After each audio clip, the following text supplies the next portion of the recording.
ஒரு கிராமத்தில் ஒரு ஏழை முதியவர் ஒருவர் இருந்தார்.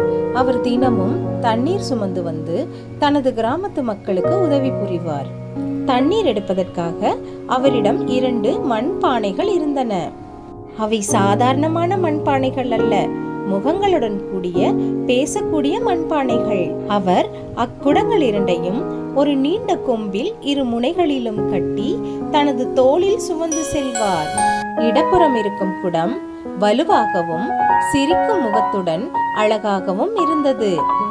இது தண்ணீரை ஒரு துளி கூட சிந்தாமல் கொண்டு வந்தது. வலப்புறம் இருக்கும் குடமோ சற்று வெடிப்பு விட்டு அழும் மூஞ்சுடன் காணப்பட்டது. இதில் கொண்டு வரும் தண்ணீர்கள் அனைத்தும் வரும் வழியெல்லாம் சிந்தி வீணாகி கொண்டிருந்தது.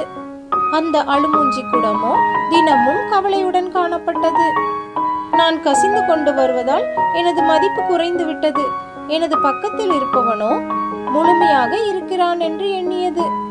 ஒரு நாள் அந்த முதியவரிடம், நான் தான் நீங்கள் கொண்டு வரும் தண்ணீர் அனைத்தையும் சிந்தி விடுகிறேனே, பின் ஏன் என்னை சுமக்கிறீர்கள் என கேட்டது. அதற்கு அந்த முதியவர் சிரித்து கொண்டே, நீர் தினமும் சிந்தும் தண்ணீரில் தான் இந்த கிராமத்து வழியெல்லாம் அழகாக இருக்கின்றன என்றார். நீ சிந்திய இந்த தண்ணீரில் தான் இந்த அழகிய பூக்களும் செடிகளும் வளர்ந்திருக்கின்றன என்றார். ஒவ்வொருவருக்கும் பல குறைகள் இருக்கலாம், ஆனால் அந்த குறைகள் தான் இந்த உலகிற்கு அழகையும் அர்த்தத்தையும் கொடுக்கின்றது.